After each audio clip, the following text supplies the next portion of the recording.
Pakistan super league کی افتتاحی تقریب منسوخ، پی ایس ایل کے میچز لاہور اور کراچی میں ہوں گے۔ Chairman P C B Mohsin Naqvi کی نیوز کانفرنس، کہا کہ پی ایس ایل شیڈیول کے مطابق ہوگا، شائقین کو اسٹیڈیم میں میچز دیکھنے کی اجازت نہیں ہوگی۔ پاکستان سپر لیگ کا نیا شیڈیول جاری کیا جائے گا تاکہ کھلاڑیوں کی موومنٹ کم سے کم ہو۔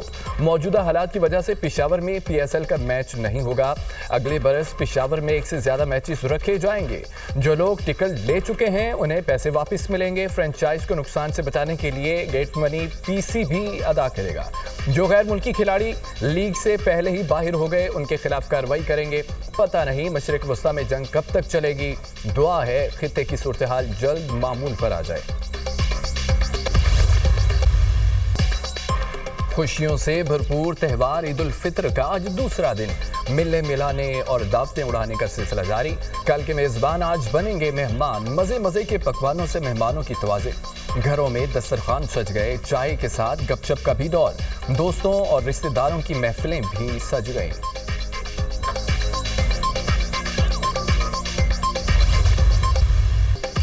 چھوٹی عید کی بڑی خوشیاں، اسلام آباد کی لڑکیوں نے سج سور کر مالدہ کی پہاڑیوں کا رخ کر لیا۔ کہتی ہیں تیار ہو کر فوٹو شوٹ نہ کیا جائے تو عید کا مزہ ادھورا رہ جاتا ہے۔ لاہوریے عید کو بھرپور انداز میں منانے کے لیے تفریحی مقامات پر پہنچ گئے۔ فیصل آباد میں شہریوں نے سیر و تفریح کے لیے پارکس کا رخ کر لیا۔ بچے اور بڑے جھولوں کو انجوائے کرنے میں مصروف۔ پشاور میں بھی بچوں نے عید کا خوب لطف اٹھایا۔ کوئٹہ میں بھی بچوں کی موج مستیاں جاری، بچے کھانے پینے کی اشیاء اور جھولوں سے محظوظ ہونے لگے۔ نیتن زوہری تنصیبات پر حملے کے بعد ایران کے تابڑ توڑ حملے۔ عراق میں ایرانی میزائل حملہ، 6 اسرائیلی ہلاک، 100 سے زائد زخمی۔ اسرائیلی میڈیا کے مطابق حملے میں 20 عمارتوں کو نقصان پہنچا، ہسپتالوں میں ایمرجنسی نافذ۔ عراق پر حملے کے وقت الرٹ بھی جاری نہ ہو سکا۔ اسرائیل کے جنوبی شہر ڈیمونا میں بھی میزائل حملہ، 51 افراد زخمی ہو گئے۔ اسرائیلی شہر ڈیمونا میں بھی جوہری پلانٹ موجود ہے۔ حملے میں 3 منزلہ عمارت تباہ ہو گئی۔ اسرائیلی حکام کے مطابق ایران نے کلسٹر وار ہیڈ میزائلوں سے حملہ کیا۔ ایران کے امارات و کویت پر بھی امریکی اڈوں پر حملے۔ ایران حکام کے مطابق ان اڈوں سے ایران پر حملے کیے گئے تھے۔ متحدہ عرب امارات کے قریب بحری جہاز پر بھی میزائل حملہ۔ برطانوی میری ٹائم ایجنسی کا یہ کہنا ہے کہ حملے میں جہاز کا عملہ محفوظ رہا۔ پاسداران انقلاب کا ایران میں 200 اسرائیلیوں کی ہلاکت کا دعویٰ، کہا کہ اسرائیل کے آسمانوں پر ایرانی میزائلوں کا تسلط ہے۔ ایران زیادہ جدید نظام کے ساتھ قہر برسانے کو تیار ہے۔ ایرانی حملوں کا خوف، اسرائیل نے پورے ملک میں تعلیمی اداروں کو چھٹی دے دی۔ اسرائیلی وزیر اعظم نیتن یاہو ایران کے جوابی حملوں سے پریشان، کہتے ہیں اسرائیل کے لیے یہ دن انتہائی مشکل ہے، ایران پر حملے جاری رکھیں گے، یہ ہمارے مستقبل کی جنگ ہے۔ امریکہ اور اسرائیل کا ایران کی جوہری تنصیبات پر حملہ۔ ایران نے نیتن زوہری تنصیبات کو فضائی حملے میں نشانہ بنائے جانے کی تصدیق کر دی۔ روس کی ایرانی جوہری تنصیبات پر حملے کی مذمت۔ روسی وزارت خارجہ کا کہنا ہے کہ نیتن زوہری تنصیبات پر حملہ عالمی قانون کی خلاف ورزی ہے۔ گزشتہ سال جون میں امریکہ نے ایران کی 3 جوہری تنصیبات پر حملہ کیا تھا۔ نیتنز، فردو، اصفہان میں تنصیبات کو نشانہ بنایا گیا تھا۔ ایران نے 48 گھنٹے میں آبنۂ ہرمز مکمل نہ کھولی تو سخت کارروائی ہوگی۔ امریکی صدر ڈونلڈ ٹرمپ نے ایران کو خبردار کر دیا، کہا امریکہ ایران کے مختلف پاور پلانٹس کو مرحلہ وار تباہ کر دے گا۔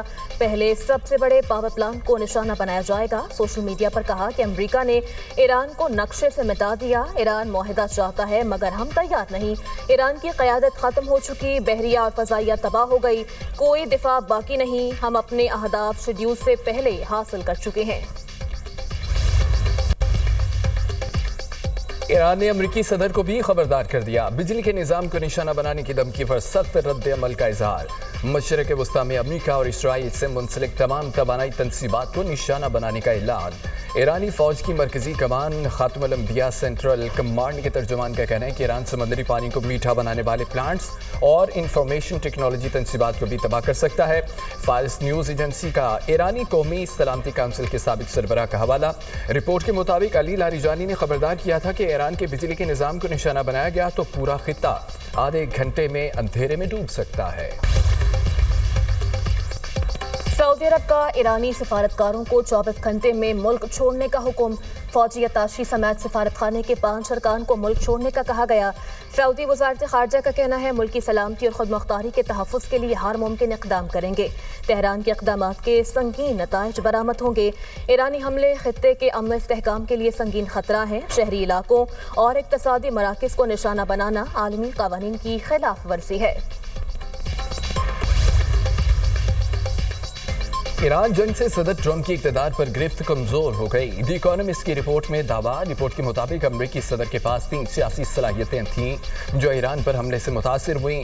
پہلی طاقت دنیا پر اپنا موقف مسلط کرنے کی صلاحیت تھی، دوسری صلاحیت اپنی طاقت کا اظہار، اور تیسری صلاحیت ریپبلکنز پارٹی پر ان کا غلبہ تھا۔ یہ تینوں صلاحیتیں مڈ ٹرم الیکشن میں بھی متاثر ہونے کا خدشہ ہے۔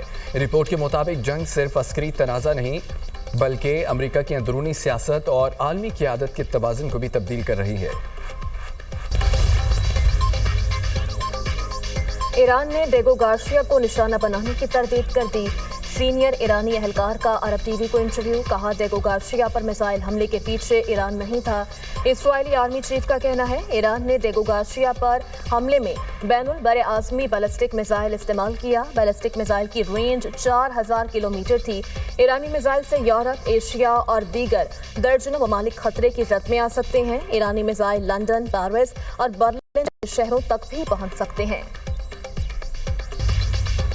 خطے کے تمام مسلمان ممالک ہمارے بھائی ہیں، ہمارا آپ کے ساتھ کوئی تنازع نہیں۔ ایرانی صدر مسعود پزشکیان نے کہا کہ ہمارے اختلافات سے صہیونی دشمن کو فائدہ پہنچ رہا ہے۔ اللہ سے دعا ہے کہ عید الفطر ہمیں متحد رہنے کی طاقت دے۔ امریکہ اور ایران میں پیغامات کا بالواسطہ تبادلہ جاری ہے۔ امریکی ویب سائٹ کا دعویٰ۔ رپورٹ کے مطابق مصر، قطر، برطانیہ پیغامات کا تبادلہ کر رہے ہیں۔ امریکہ ایرانی میزائل پروگرام 5 سال کے لیے ختم کرنا چاہتا ہے۔ ایران جنگی نقصانات کا ہرجانہ طلب کر رہا ہے۔ امریکہ ایران کے منجمد اثاثے واپس کر دے تو مطالبہ پورا ہو سکتا ہے۔ روسی صدر نے ایران کی غیر مشروط حمایت کا اعلان کر دیا۔ ولادیمیر پوٹن کا ایران سے اظہار یکجہتی قابل اعتماد قرار دے دیا۔